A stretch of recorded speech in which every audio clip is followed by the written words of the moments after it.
ಏನು ಸಮಸ್ಯೆಗೆ ಎದುರಿಸುವಂತ ಶಕ್ತಿ ಇದೆ, ಎದುರಿಸ್ತೀವಿ, ಸಿದ್ಧತೆ ಮಾಡಿ. ಜೆಡಿಎಸ್ ಸಭೆಗೆ ಚಕ್ಕರ್, ಎಂಎಲ್ಸಿ ಎಲೆಕ್ಷನ್ಗೆ ಹಾಜರು, ಪರಿಷತ್ ಸ್ಥಾನಕ್ಕೆ ವೋಟ್ ಮಾಡಿದ ಶಾಸಕ ಜಿಟಿಡಿ.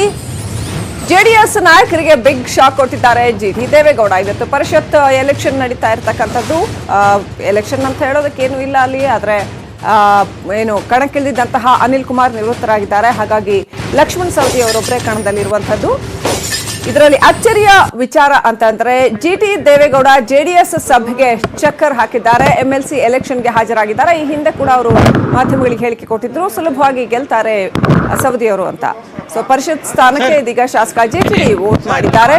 ಮತದಾನ ಮಾಡಿ ಸಿಎಂ ಬಿಎಸ್ವೈ ಭೇಟಿಯಾಗಿದ್ದಾರೆ ಜಿಟಿ ದೇವೇಗೌಡ. ಸಿಎಂ ಯಡಿಯೂರಪ್ಪ ಜೊತೆ ಜಿಟಿಡಿ ಚರ್ಚೆ ನಡೆಸ್ತಾ ಇದ್ದಾರೆ. ಇದು ಸಾಕಷ್ಟು ಕುತೂಹಲ ಮೂಡಿಸಿದೆ.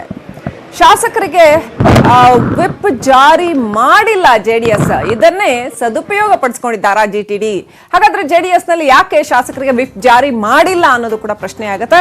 ಅಡ್ಡ ಮತದಾನ ಮಾಡಿದ್ರು ಕೂಡ ನೋಟಿಸ್ ಇಲ್ಲ, ಯಾಕಂದ್ರೆ ವಿಪ್ ಜಾರಿ ಮಾಡಿಲ್ಲ ಅವರು.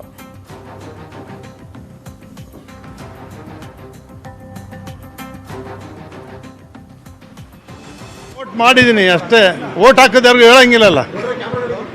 ಹಾಗಾಗಿ ವೋಟ್ ಹಾಕಿದ ಯಾರಿಗೂ ಹೇಳಂಗಿಲ್ಲ, ವೋಟ್ ಹಾಕಿದ್ದೀನಿ ಅದು ಗೊತ್ತಾಗಿಲ್ಲ ನನಗೆ.